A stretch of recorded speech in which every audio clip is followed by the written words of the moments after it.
What is the ratio of the radius of the orbits corresponding to the first excited state and ground state in a hydrogen atom? ये excited state क्या होती है? तो जिस भी orbit में electron चक्कर लगा रहा होता है, एक्साइटेड स्टेट का मतलब है उससे ऊपर वाली ऑर्बिट्स। अगर फर्स्ट एक्साइटेड स्टेट की बात करेगा तो जस्ट ऊपर वाली ऑर्बिट लेनी है। अगर सेकंड एक्साइटेड स्टेट की बात करेगा तो जिस ऑर्बिट में इलेक्ट्रॉन चक्कर लगा रहा था इससे 2 नंबर बढ़ा दो, उससे 2 नंबर ऊपर वाली ऑर्बिट होगी। जैसे हाइड्रोजन एटम की बात कर रहा है ये, और हाइड्रोजन एटम के अंदर जो एक इलेक्ट्रॉन होता है वो कौन सी ऑर्बिट में चक्कर लगाता है? फर्स्ट ऑर्बिट में चक्कर लगाता रहता है। ठीक है, तो ये फर्स्ट ऑर्बिट है, इसमें रेडियस है मान लो r1। अब ये बोल रहा है फर्स्ट एक्साइटेड स्टेट, तो इसकी फर्स्ट एक्साइटेड स्टेट कौन सी होगी? सेकंड नंबर की ऑर्बिट। भाई फर्स्ट ऑर्बिट में तो ये चक्कर लगा ही रहा है, तो इससे फर्स्ट टाइम ये जब जंप करके ऊपर जाएगा, फर्स्ट एक्साइटेड स्टेट का मतलब है जस्ट ऊपर वाली ऑर्बिट, तो कौन सी ऑर्बिट में जाएगा? सेकंड ऑर्बिट में जाएगा। तो आपको कौन सी ऑर्बिट का रेशियो पूछा जा रहा है? सेकंड ऑर्बिट और फर्स्ट ऑर्बिट की रेडियस का रेशियो पूछा जा रहा है। R2/R1 आपको पूछा जा रहा है। और आपको बताया था मैंने कि जो रेडियस होती है इलेक्ट्रॉन की, जो भी जिस भी ऑर्बिट में ये इलेक्ट्रॉन चक्कर लगा रहा होगा उस ऑर्बिट की जो रेडियस होगी वो n स्क्वायर के डायरेक्टली प्रोपोर्शनल होती है। इसका मतलब R1, R2, R3 ये अलग अलग जो ऑर्बिट्स होंगी इनकी रेडियस का जो रेशियो आएगा वो 1:4:9 एंड सो ऑन इसके बराबर आता है। तो हमें R2/R1 पूछा है, तो R2/R1 किसके बराबर होगा? 4:1 के बराबर होगा, है ना। तो ये सीधा सा इसका आंसर आ गया। ठीक है, छोटा सा क्वेश्चन है कि फर्स्ट एक्साइटेड स्टेट जो कि सेकंड ऑर्बिट होगी, और जो इसकी ग्राउंड स्टेट है, ग्राउंड स्टेट किसको बोलते हैं? जिसमें ये पहले चक्कर लगा रहा था। तो उन दोनों ऑर्बिट्स की रेडियस का रेशियो आपको पूछा जा रहा है, तो R2/R1 ये आपको पूछा जा रहा है, जो कि बराबर होगा 4:1 के। आया समझ में? आसान है एकदम। इसके बाद में नेक्स्ट क्वेश्चन देखो, the radius of innermost electron orbit of a hydrogen atom is 5.3 × 10⁻11 metre. What is the radius of orbit in the second excited state? Hydrogen atom की बात कर रहा है अगेन। तो ये मान लो एक इलेक्ट्रॉन है जो कि फर्स्ट ऑर्बिट में चक्कर लगा रहा है। हाइड्रोजन एटम के अंदर जो फर्स्ट ऑर्बिट होती है उसी में इलेक्ट्रॉन चक्कर लगाता है, कि इसमें एक ही इलेक्ट्रॉन होता है। ठीक है, अब ये इसमें चक्कर लगा रहा है और इस ऑर्बिट की रेडियस आपको दे रखी है 5.3 × 10⁻11 मीटर। ये जो ग्राउंड स्टेट है या जो फर्स्ट ऑर्बिट है उसकी रेडियस है। ठीक है जी। अब ये बोल रहा है what is the radius of orbit in the second excited state. अब सेकंड एक्साइटेड स्टेट का मतलब क्या होगा? जैसे इसकी जो फर्स्ट एक्साइटेड स्टेट है उसका मतलब होगा जस्ट ऊपर वाली ऑर्बिट, मतलब सेकंड नंबर की ऑर्बिट। अगर बोले सेकंड एक्साइटेड स्टेट है तो और एक ऊपर चले जाओ, मतलब थर्ड ऑर्बिट की बात कर रहा है। तो आपको थर्ड ऑर्बिट की रेडियस ये पूछ रहा है यहाँ पे। सेकंड एक्साइटेड स्टेट कौन सी होगी? Third orbit. तो थर्ड ऑर्बिट की रेडियस आपको पूछी जा रही है। तो हमको सिंपल सा रिलेशन पता है कि R1 और R3 इन दोनों ऑर्बिट्स की, मतलब फर्स्ट और थर्ड ऑर्बिट की रेडियस का जो रेशियो होता है वो हमको पता है R1/R3 ये बराबर होगा 1:9 के। याद रखना है कि ऑर्बिट की जो रेडियस है वो n स्क्वायर के यानी कि नंबर ऑफ द ऑर्बिट के स्क्वायर के डायरेक्टली प्रोपोर्शनल होती है, तो उससे ये मैंने रिलेशन लिखा है। तो R1/R3 किसके बराबर है? 1:9 के बराबर है। तो बताओ R3 क्या आएगा? यहाँ पे R3 आएगा 9 टाइम्स ऑफ R1। इसका मतलब R1 तो हमको दे ही रखा है क्वेश्चन में, क्या करना है? सिंपली इसको 9 से मल्टीप्लाई करना है। तो 9 × 5.3 × 10⁻11 सॉल्व कर लेंगे। सॉल्व करेंगे तो आएगा 47.7 × 10⁻11 मीटर। इसको सॉल्व करेंगे तो ये वैल्यू अपने पास निकल के आएगी। तो ये थर्ड ऑर्बिट की रेडियस अपने पास आ चुकी है।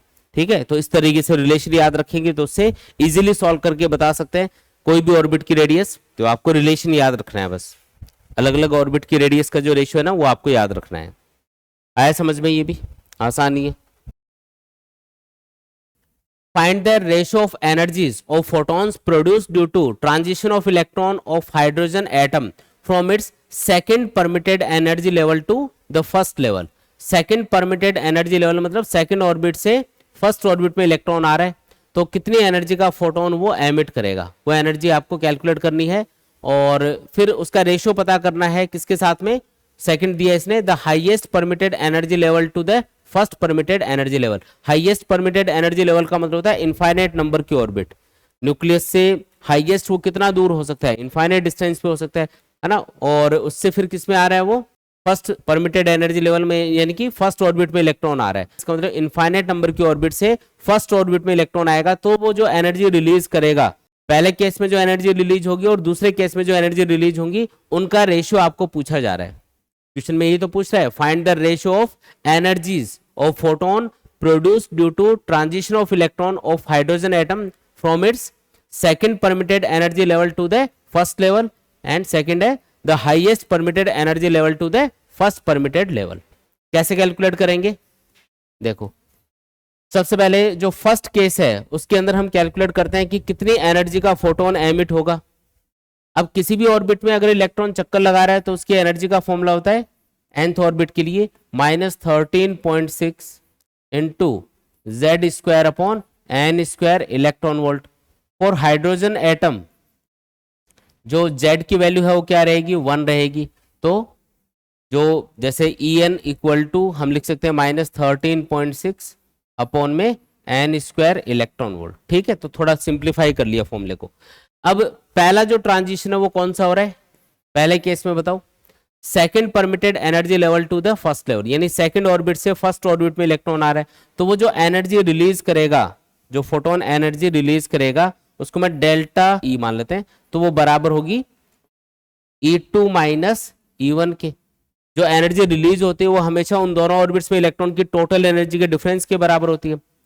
यहाँ पे अपर ऑर्बिट कौन सी है, सेकंड ऑर्बिट। E2 का मतलब है अपर ऑर्बिट में इलेक्ट्रॉन की टोटल एनर्जी। तो सेकंड ऑर्बिट के लिए n की वैल्यू क्या लेनी है, 2 लेनी है। तो आंसर आएगा -13.6 अपॉन 2 का स्क्वायर माइनस, और लोअर ऑर्बिट कौन सी है, फर्स्ट ऑर्बिट। फर्स्ट ऑर्बिट के लिए n कितना लेना है, 1 लेना है। तो एनर्जी कितनी आएगी, -13.6 अपॉन 1 का स्क्वायर यानी कि 1। तो इसको सॉल्व करोगे तो ये आएगा माइनस का 3.4, ये आएगा माइनस माइनस प्लस हो जाएगा 13.6, सॉल्व करोगे तो 10.2 इलेक्ट्रॉन वोल्ट। तो पहले केस में इतनी एनर्जी का फोटोन एमिट होगा। ठीक है, सेकंड केस में कितनी एनर्जी का फोटोन एमिट हो रहा होगा तो उसको भी देख लेते हैं। उसके लिए आपको डेल्टा ई, इसको मैं डैश बोल देता हूँ, डेल्टा ई डैश, ये कैलकुलेट करना है। इसमें हाईएस्ट परमिटेड एनर्जी लेवल कौन सा है भाई, हाईएस्ट परमिटेड एनर्जी लेवल की बात कर रहे हैं ना, जिससे ये फर्स्ट ऑर्बिट में इलेक्ट्रॉन आ रहा है। तो हाईएस्ट परमिटेड एनर्जी लेवल का मतलब है इनफाइनाइट नंबर की ऑर्बिट। इनफाइनाइट नंबर की अगर ऑर्बिट की बात करोगे तो n की वैल्यू इनफाइनाइट पुट करोगे तो ये आंसर आएगा 0, यानी कि इनफाइनाइट नंबर की ऑर्बिट में इलेक्ट्रॉन की टोटल एनर्जी कितनी होती है, 0, है ना, नेगेटिव नहीं होती, 0 होती है। तो इसको मैं 0 लिख देता हूँ। E2 है ना, ये है हाईएस्ट परमिटेड एनर्जी लेवल में इलेक्ट्रॉन की टोटल एनर्जी जो कितनी होगी, 0। माइनस क्या करना है इसमें से, लोअर ऑर्बिट में इलेक्ट्रॉन की टोटल एनर्जी। लोअर ऑर्बिट कौन सी है, फर्स्ट ऑर्बिट, उसमें एनर्जी कितनी होती है, -13.6 डिवाइडेड बाई 1 का स्क्वायर यानी कि -13.6 ही आएगा। तो सॉल्व करोगे तो कितना आएगा, 13.6 इलेक्ट्रॉन वोल्ट आएगा। ये आया समझ में। तो दोनों ऑर्बिट से, मतलब दोनों केस में आपको जो फोटोन मिल रहे हैं उनकी एनर्जी अपने पास आ चुकी है। फर्स्ट केस में जो एनर्जी मिलेगी फोटोन की होगी 10.2 इलेक्ट्रॉन वोल्ट। सेकंड केस में जो एनर्जी मिलेगी वो 13.6 इलेक्ट्रॉन वोल्ट के बराबर है। अब आपको पूछा क्या है, इन दोनों फोटोन की एनर्जी का रेशो पूछा जा रहा है, delta E upon delta E dash, यानी कि आएगा 10.2 डिवाइडेड बाई 13.6।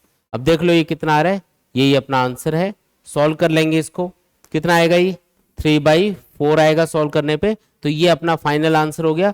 मतलब जो पहला ट्रांजिशन है जो कि है सेकंड ऑर्बिट से फर्स्ट ऑर्बिट में, और दूसरा ट्रांजिशन है इनफाइनाइट नंबर के ऑर्बिट से फर्स्ट ऑर्बिट में, तो इन दोनों ट्रांजिशन में जो फोटोन रिलीज हो रहे हैं उनकी एनर्जी का रेशियो कितना आ रहा है, 3/4 के बराबर आ रहा है सॉल्व करने पे। ठीक है, आया समझ में। इसके बाद में एक क्वेश्चन दिया हुआ, देखो, calculate the wavelength of H alpha line N2 equal to 3 in Balmer series of hydrogen atom given Rydberg constant is 1.097 into 10⁻⁷ metre inverse. ये बोल रहा है कि बामर सीरीज की H अल्फा लाइन मिल रही है। अब इसका मतलब क्या, पहले वो समझ लो। बामर सीरीज का मतलब होता है कोई भी इलेक्ट्रॉन जब किसी भी अपर ऑर्बिट से सेकंड ऑर्बिट में आता है तो उसको हम कौन सी सीरीज बोलते हैं, बामर सीरीज बोलते हैं। देखो, आपको लोअर ऑर्बिट का जो नंबर है ना उससे डिसाइड करना है कि ये कौन सी सीरीज है। जैसे कोई भी इलेक्ट्रॉन किसी भी अपर ऑर्बिट से अगर फर्स्ट ऑर्बिट में आएगा हमेशा लाइमन सीरीज मिलेगी, कोई भी इलेक्ट्रॉन किसी भी अपर ऑर्बिट से सेकंड ऑर्बिट में आएगा, लोअर ऑर्बिट क्या होनी चाहिए, सेकंड, तो आपको मिलेगी बामर सीरीज। कोई भी इलेक्ट्रॉन किसी भी अपर ऑर्बिट से थर्ड ऑर्बिट में आएगा तो पास्चन सीरीज। कोई भी इलेक्ट्रॉन किसी भी अपर ऑर्बिट से आएगा फोर्थ ऑर्बिट में, ब्रैकेट सीरीज।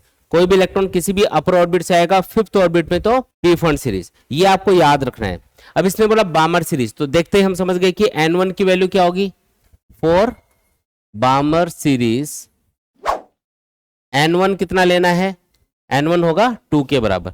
अब ये बोल रहा है H अल्फा लाइन। अब ये अल्फा लाइन का मतलब क्या है, हाइड्रोजन एटम के लिए अल्फा लाइन की बात कर रहा है। अल्फा लाइन का मतलब होता है जब भी इलेक्ट्रॉन जिस ऑर्बिट में आ रहा है, अगर जस्ट उससे ऊपर वाली ऑर्बिट से आ रहा है तो उसको अल्फा लाइन बोलते हैं, और ऊपर वाली ऑर्बिट से आ रहा है तो उसको बीटा लाइन बोलते हैं, और ऊपर वाली लाइन से आएगा तो गामा लाइन। एक डायग्राम बना के बताता हूं। ये मान लो फर्स्ट ऑर्बिट है, ये सेकंड ऑर्बिट, ये थर्ड, ये फोर्थ, और ये मान लो फिफ्थ, इस तरीके से है। अब सेकंड ऑर्बिट में इलेक्ट्रॉन आ रहा है किसी भी अपर ऑर्बिट से, तो ये वाला ट्रांजिशन हो सकता है, ये वाला हो सकता है, और ये वाला हो सकता है, तीन हो सकते हैं, ठीक है, डायग्राम के अकॉर्डिंग। अगर इलेक्ट्रॉन जस्ट ऊपर वाली ऑर्बिट से आ रहा है तो इससे जो लाइन आपको मिलेगी स्पेक्ट्रम की उसको अल्फा लाइन बोलेंगे। अगर और ऊपर वाली से आएगा सेकंड ऑर्बिट में तो इसको बीटा लाइन, और ऊपर वाली से आएगा तो इसको गामा, और ऊपर वाली से आएगा तो उसको डेल्टा बोलते हैं। ऐसे उनके नाम रखे जाते हैं। तो यहाँ पे इलेक्ट्रॉन कौन सी ऑर्बिट से आ रहा है, एच अल्फा लाइन का मतलब है जिस ऑर्बिट में आ रहा है उससे जस्ट ऊपर वाली ऑर्बिट से आ रहा है। तो N2 कितना हो गया यहाँ पे, 3 हो गया। वैसे क्वेश्चन में इसने दिया है लेकिन कई बार ये गिवन नहीं होता है, तो आपको ये पता होना चाहिए। अल्फा लाइन का मतलब जस्ट ऊपर वाली ऑर्बिट से आ रहा है, बीटा लाइन का मतलब और ऊपर वाली ऑर्बिट से आ रहा होगा, मतलब इस तरीके से आपको दिखाना है। तो N1 पता चल गया, N2 पता चल गया। क्या पूछा इसने, वेवलेंथ पूछी है। तो फॉर्मूला है अपने पास 1/λ equal to Rydberg constant into 1/N1 square minus 1/N2 square. पहले 1/λ आएगा सॉल्व करने पे, R की वैल्यू 1.097 इंटू 10 की पावर 7, N1 की वैल्यू 2 ले लो तो 2 का स्क्वायर यानी कि 4, और N2 की वैल्यू 3 ले लो यानी कि 3 का स्क्वायर 9, ये आएगा। तो 1/λ इक्वल टू आ जाएगा 1.097 इंटू 10 की पावर 7 इंटू, इसको एलसीएम लेके सॉल्व कर देंगे, जैसे ये आएगा 36 एलसीएम, ये आएगा 9 माइनस यानी कि 5 आएगा ऊपर, है ना। तो ये इस तरीके से इसको सॉल्व करेंगे। फिर ये जो भी कैलकुलेशन से आंसर आएगा वो 1/λ आएगा, और लैम्डा के लिए क्या करना पड़ेगा आपको, जो भी आंसर बन रहा होगा उसका उल्टा करना है, ठीक है। कितना आएगा ये सॉल्व करेंगे तो, ये सॉल्व करेंगे तो आएगा 6563 एंगस्ट्रॉम के बराबर। 1 एंगस्ट्रॉम कितना होता है वैसे, 10 की पावर माइनस 10 मीटर के बराबर होता है, ये याद रखना है, ठीक है। ऐसे सॉल्व कर देंगे। आया समझ में, चलो आगे। इसके बाद में नेक्स्ट क्वेश्चन देखो, photons with a continuous range of frequencies are made to pass through a sample of hydrogen. The transitions shown here indicate 3 of the spectral absorption lines in the continuous spectrum. मतलब 3 absorption line है वो यहाँ पे spectrum में आपको दिखा रखी है। मतलब 3 अलग अलग एनर्जी के फोटोन जो हाइड्रोजन है उसके अंदर जो इलेक्ट्रॉन है उसने एब्जॉर्ब किए हैं, और उससे जो ट्रांजिशन बन रहे हैं, मतलब इलेक्ट्रॉन एनर्जी एब्जॉर्ब करेगा तो किसी अपर ऑर्बिट में जाएगा, कौन सी ऑर्बिट में जाएगा ये डिपेंड करेगा कि कितनी एनर्जी उसने एब्जॉर्ब करी है। तो ये 3 ट्रांजिशन यहाँ पे दिखा रखे हैं 3 अलग अलग फोटोन के लिए।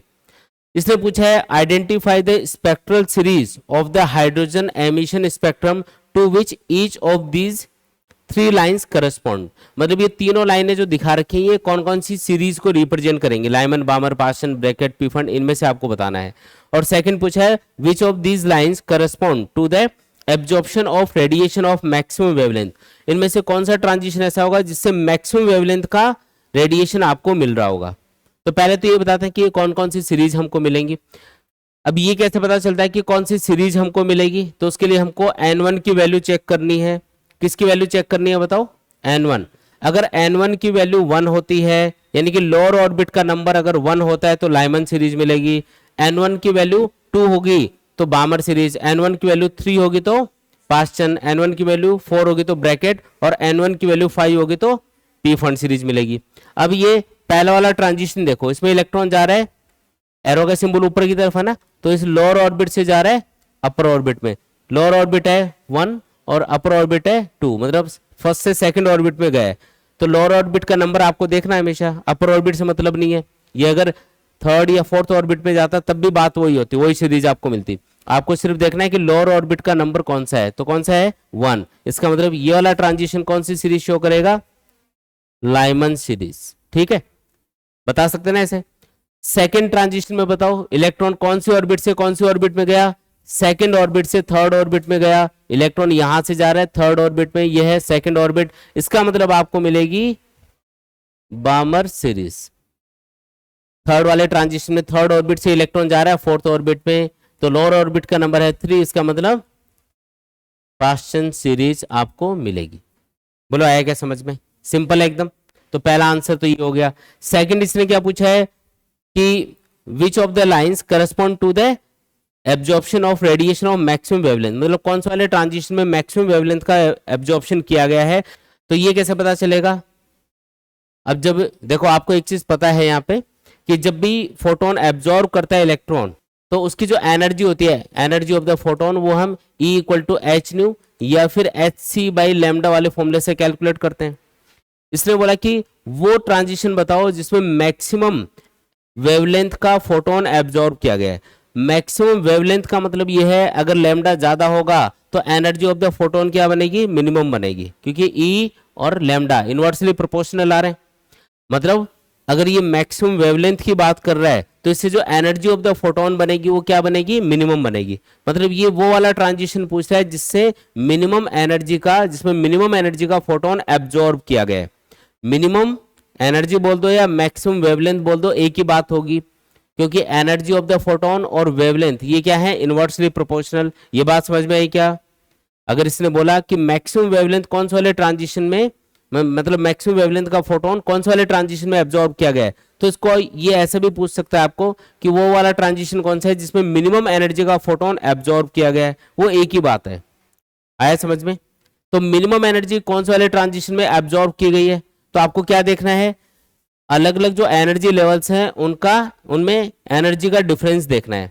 जैसे पहला वाला ट्रांजिशन है उसमें लोअर ऑर्बिट में इलेक्ट्रॉन की एनर्जी 14 और 12 के बीच में है, मान लो 13 है सपोज करो, और यहाँ पे कितनी है, ये 4 से थोड़ा ऊपर है, तो 4 के आसपास मान लेते हैं। तो ये 13 और ये चलो 4 से ऊपर है तो इसको 3 मान लेते हैं। तो 13 और 3 इनका डिफरेंस कितना आएगा, 10 इलेक्ट्रॉन वोल्ट के बराबर आएगा। तो ये वाला जो गैप है, ये जो एनर्जी का जो गैप आएगा वो आएगा 10 इलेक्ट्रॉन वोल्ट के बराबर। सेकंड ट्रांजिशन में देखो इसमें 4, ये 4 के आसपास है और ये 2 के आसपास है, तो इसका मतलब डिफरेंस होगा लगभग 2 के बराबर। इस वाले ट्रांजिशन में देखो ये 2 और 2 से ये ऊपर वाली ऑर्बिट है ना, ये थोड़ा कम ही होगी, इसको 1 भी मान लोगे आप, तो 2 और 1 का डिफरेंस 1 आएगा। तो ये वाला जो ट्रांजिशन है इसमें करीब करीब 2 इलेक्ट्रॉन वोल्ट एनर्जी का फोटोन एब्जॉर्ब किया गया है, इसमें करीब करीब 1 इलेक्ट्रॉन वोल्ट का, और इसमें करीब करीब 10 इलेक्ट्रॉन वोल्ट एनर्जी का फोटोन एब्जॉर्ब किया गया है। तो आपको पूछा है कि मैक्सिमम वेवलेंथ वाला जो रेडिएशन है वो कौन से वाले ट्रांजिशन में एब्जॉर्ब किया गया है जिसमें एनर्जी मिनिमम हो। एनर्जी मिनिमम होगी ना उसके लिए, तो एनर्जी मिनिमम किसके लिए, थर्ड वाले ट्रांजिशन के लिए। मतलब थर्ड वाला ट्रांजिशन वो ट्रांजिशन है जिसमें मिनिमम एनर्जी का फोटोन एब्जॉर्ब किया गया है या फिर मैक्सिमम वेवलेंथ का फोटोन है वो एब्जॉर्ब किया गया है। ये दोनों एक ही बात है, इस तरीके से इसको एक्सप्लेन कर देंगे। आया समझ में। तो आपका आंसर कौन सा होगा, जो थर्ड ट्रांजिशन है उसके अंदर जो वेवलेंथ है वो क्या है, मैक्सिमम। मैक्सिमम वेवलेंथ का फोटोन एब्जॉर्ब किया गया है या फिर मिनिमम एनर्जी का फोटोन एब्जॉर्ब किया गया है, ऐसा भी बोला जा सकता है। बोलो आया क्या समझ में, क्लियर एकदम। चलो आगे बढ़ते हैं। नेक्स्ट क्वेश्चन देखो, the energy level of an atom are shown in the figure. Which of them will result in the emission of a photon of wavelength 275 nanometer? Which transition correspond to the emission of radiation of maximum wavelength? साथ में ये भी बताना है कि maximum wavelength का radiation कौन से वाले ट्रांजिशन में किया जा रहा है। सबसे पहले तो इसने ये पूछा कि वो वाला ट्रांजिशन बताओ जिसमें 275 नैनोमीटर वेवलेंथ का जो फोटोन है वो एमिट किया गया है या एब्जॉर्ब किया गया है। इसने क्या पूछा, पहले वाली लाइन में the energy level of an atom are shown in the figure, which of them will result in the emission of a photon of wavelength 275 nanometre. मतलब कौन से वाले ट्रांजिशन में 275 नैनोमीटर वेवलेंथ का फोटोन एमिट किया गया है, एमिशन किया गया है।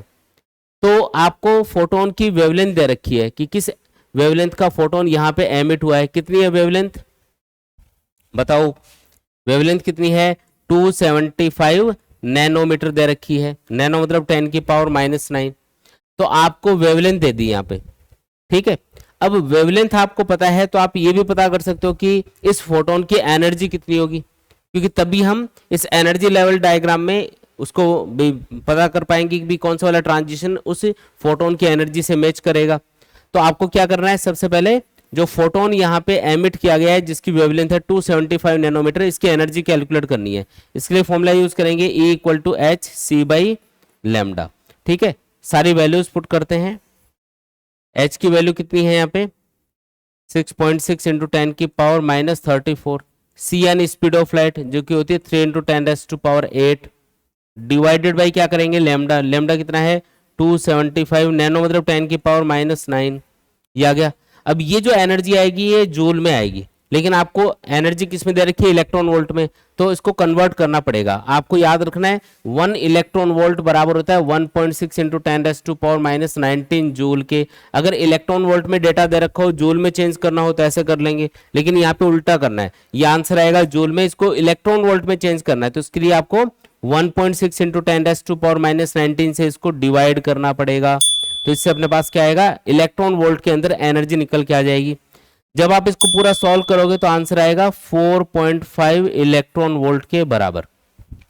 मतलब ये जो फोटोन है जो एमिट किया गया है जिसकी वेवलेंथ कितनी है 275 नैनोमीटर के बराबर है, उसकी एनर्जी बन रही है 4.5 इलेक्ट्रॉन वोल्ट के इक्वल। अब इनमें से ट्रांजिशन चेक करो कि कौन सा ट्रांजिशन ऐसा है, यानी ये जो एनर्जी लेवल्स आपको दिखा रखे हैं जिनकी एनर्जी भी दिखा रखी है, इनमें से कौन सा ट्रांजिशन ऐसा है जिसमें जो लोअर ऑर्बिट और अपर ऑर्बिट है उन दोनों की एनर्जी का डिफरेंस 4.5 इलेक्ट्रॉन वोल्ट से मैच करेगा, 4.5 इलेक्ट्रॉन वोल्ट के बराबर आएगा। जैसे पहला ट्रांजिशन देखो, यहां से यहां पे आ रहा है इलेक्ट्रॉन, ऊपर से नीचे आ रहा है ना, तो एनर्जी रेडिएट करेगा, नीचे से ऊपर जाता तो एनर्जी एब्जॉर्ब करता। तो ये कौन सा स्पेक्ट्रम है एमिशन स्पेक्ट्रम, क्योंकि यहाँ पे एनर्जी एमिट हो रही है। अगर एरो के सिंबल ऊपर की तरफ होते तो मतलब इलेक्ट्रॉन ऊपर जा रहा होता अपर ऑर्बिट में, उसके लिए एनर्जी एब्जॉर्ब करनी पड़ती, तो उस स्पेक्ट्रम का नाम क्या रखा जाता एब्जॉर्प्शन स्पेक्ट्रम। तो इस एमिशन स्पेक्ट्रम के अंदर जो पहली लाइन है ये वाली ए वाली, इसमें देखो जो अपर ऑर्बिट है उसकी एनर्जी है 0, लोअर ऑर्बिट की एनर्जी है -2 इलेक्ट्रॉन वोल्ट, डिफरेंस आएगा 2 का, है ना 2 इलेक्ट्रॉन वोल्ट, तो ये तो नहीं मैच कर रहा है इससे। सेकंड ट्रांजिशन देखो, इसमें एनर्जी है 0, इसमें एनर्जी है 4.5 इलेक्ट्रॉन वोल्ट, डिफरेंस हो गया 4.5 का, इसका मतलब अपना जो आंसर है वो बी वाला ट्रांजिशन है, मतलब इलेक्ट्रॉन आ रहा होगा इस ऑर्बिट से और इस ऑर्बिट के अंदर, ये जो भी ऑर्बिट का नंबर होगा, नंबर दिखा नहीं रखा है इसलिए हम सीधा बताएंगे कि बी वाला ट्रांजिशन है वो हमारे आंसर से मैच करेगा। तीसरा और चेक करो, सी वाला ट्रांजिशन है उसमें -2 और -4.5 इन दोनों का डिफरेंस आएगा 2.5, तो ये भी नहीं है। डी वाला ट्रांजिशन देखो, इसमें -2 और -10 का डिफरेंस आएगा 8 इलेक्ट्रॉन वोल्ट, ये भी नहीं है। तो कौन सा आंसर है आपका, आपका आंसर है बी वाला ट्रांजिशन। तो पहला आंसर आ गया अपने पास में, ठीक है।